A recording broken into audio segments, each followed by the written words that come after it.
Chukulia mfano kama leo kipato chako kingesimama ghafla.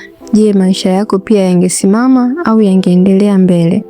Usijibu swali hili kwa haraka, wala usimjibu jirani yako.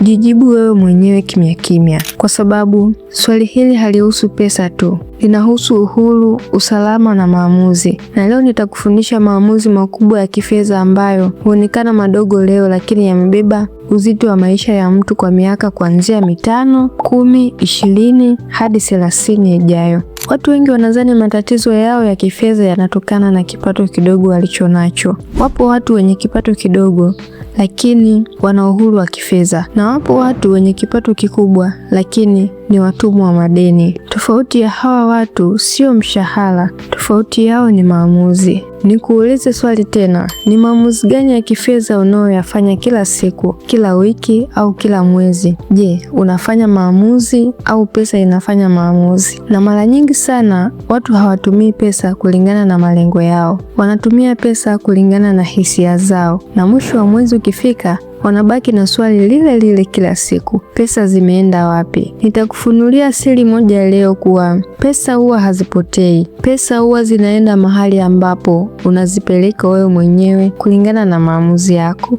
Kama maisha yako ya kifedha hayaridhishi leo, sio kwa sababu wewe ni mtu mbaya, hapana. Wala pia sio kwa sababu hujaelimika sana, hapana. Hilo jambo sio kweli, bali ni kwa sababu hujaweka mkazo kwenye maamuzi yako ya kifedha. Maisha ya kifedha ni kama safari. Kama huna ramani unaweza kupotea, lakini ukiwa na ramani hata dhoruba haitaweza kukuondoa kwenye mwelekeo wako. Na ramani hiyo inaitwa maamuzi makubwa ya kifedha. Ngoja nikusogeze hatua moja mbele. Fikiria mtu mwenye miaka 25, mwenye kipato chake, anatumia kila kitu anachokiona barabarani. Haweki akiba, hawekezi, wala haishi kwa mipango. Halafu miaka ikipita, akafikisha miaka 40. Kiuhalisia maisha ya huyu mtu yatakuwa ni ya manung'uniko muda wote. Hakuna mtu anayepata changamoto za kifedha kwa bahati mbaya. Watu wanapata changamoto za kifedha kwa sababu ya maamuzi wanayoyarudia kuyafanya kila siku. Kama maamuzi mabaya yanaweza kukuangusha, basi kuwa na uhakika kuwa maamuzi sahihi yanaweza kukujenga na kukuinua. Kuanzia leo badilisha lugha. Usiseme tena sina pesa. Sema nitazitumiaje pesa nilizonazo, kwa sababu hata pesa kidogo zikisimamiwa kwa maamuzi mazuri na sahihi huzaa matokeo makubwa. Kulikuwa na kijana mmoja alimaliza masomo yake akiwa na matumaini na ndoto kubwa. Siku moja alipata kazi yake ya kwanza kwenye maisha yake. Alijisikia kama dunia nzima iko mikononi mwake, na alipopata mshahara, kama ilivyokuwa kwa watu wengi siku ile, alijiambia sasa maisha yameanza, ni mwendo wa kujirusha tu. Akanunua vitu alivyokuwa anaviona kwa muda mrefu. Akanunua nguo,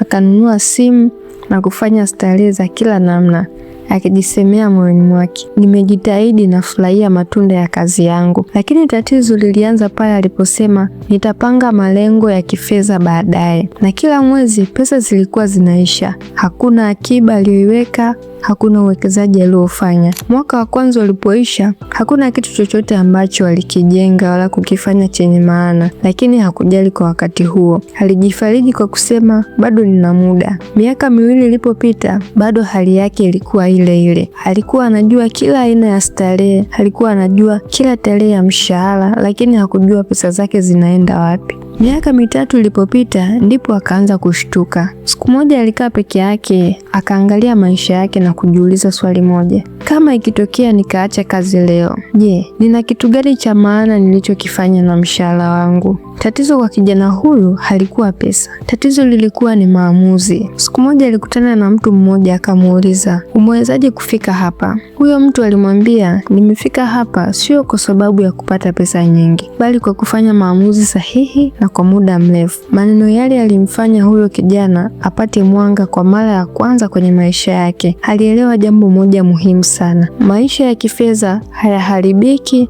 kwa tukio moja, yanaharibika kwa maamuzi madogo yanayorudiwa kila siku. Kuanzia siku ile alianza kubadilika. Hebu jiulize wewe mwenyewe, ni maamuzi gani ya kifedha unayoyarudia kila mwezi? Je, maamuzi hayo yanakujenga au yanakuangamiza polepole? Hakuna mtu anayekulazimisha kuharibu maisha yako ya kifedha, ni maamuzi yako mwenyewe. Tuangalie sasa maamuzi 5 makubwa ya kifedha. Uamuzi wa kwanza mkubwa ni kununua asset. Kama kuna uamuzi mmoja wa kifedha unaoweza kubadilisha mwelekeo wa maisha ya mtu kabisa, basi ni huu, uamuzi wa kununua asset badala ya kununua vitu vinavyokula pesa yako. Lakini kabla sijaendelea mbele, lazima kwanza uvunje imani potofu iliyowakwamisha watu wengi sana. Watu wengi wanadhani maendeleo ni kuwa na gari jipya, kununua simu mpya, kununua nguo mpya na kufanya starehe. Sio kila kitu unachonunua kinaitwa maendeleo. Maendeleo ya kweli ni yale yanayobadilisha maisha yako, sio yale yanayoburudisha leo yako. Unaweza kujiuliza, asset ni nini? Asset ni kitu chochote ambacho kinaongeza thamani yako kadri muda unavyozidi kuongezeka, au pia asset ni kitu ambacho kinaweza kukupatia kipato hata ukiwa umelala. Na uamuzi wa pili mkubwa ni kuwekeza. Kama kununua asset ni hatua ya kwanza ya hekima ya kifedha, basi kuwekeza ni hatua inayofanya hekima hiyo ianze kuzaa matunda. Kuwekeza ni uamuzi na kila mtu anaweza kuufanya. Tatizo kubwa ni hili: watu wengi wanadhani kuwekeza ni kitu hatari na kinachopoteza pesa. Hicho kitu sio sahihi, na muda sahihi wa kuwekeza ni leo, sio kesho. Kesho ni neno linalochelewesha maisha ya watu wengi. Kuwekeza kunahitaji vitu vitatu muhimu, ikiwemo subira, nidhamu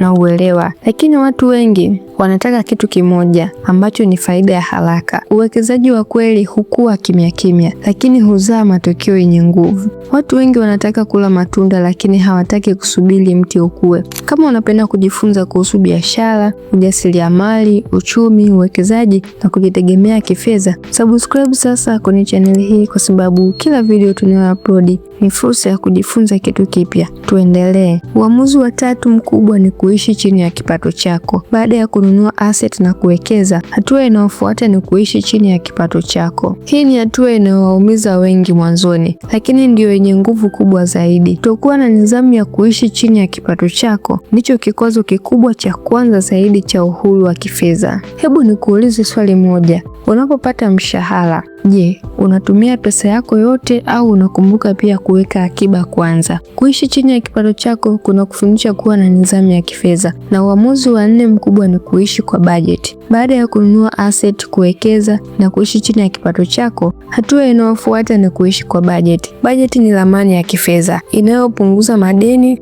na kuunda uhuru wa kifedha. Ukijua bajeti yako, huwezi kutumia pesa zaidi ya kipato chako. Kuishi kwa budget kuna kufundisha nidhamu na kukuimarisha kiakili. Na uamuzi wa tano mkubwa na wa mwisho kwa siku ya leo ni kuwa na vyanzo mbalimbali vya mapato. Baada ya kununua asset, kuwekeza, kuishi chini ya kipato chako na kuishi kwa budget, hatua inayofuata ni kuwa na vyanzo mbalimbali vya mapato. Vyanzo vingi vya mapato vinakupa uhuru wa kweli wa kifedha na kukuepusha na changamoto mbalimbali za kifedha. Vyanzo vya mapato ndiyo bima ya maisha ya kifedha. Uhuru wa kifedha ni kuwa na vyanzo vya mapato. Usitegemee kipato kimoja. Maisha yanabadilika kwa matendo na wala si kwa maneno. Na leo nimekufundisha maamuzi makubwa matano ya kifedha ambayo ni kununua asset, kuishi chini ya kipato, kuishi kwa budget, kuwekeza na kuwa na vyanzo mbalimbali vya mapato. Sasa ni wakati wako. Usisubiri kesho, usisubiri mshahara mkubwa. Anza leo, chukua hatua, weka akiba kidogo, nunua kitu kidogo kinachozalisha pesa. Andika bajeti yako ya mwezi, ya siku au wiki. Tafuta njia nyingine ya kupata kipato. Maisha ya kifedha ni matokeo ya maamuzi unayoyafanya kila siku, na kila hatua unayochukua leo ina nguvu ya kubadilisha kesho yako. Anza sasa. Hili ni darasa la biashara na ujasiriamali. Asante.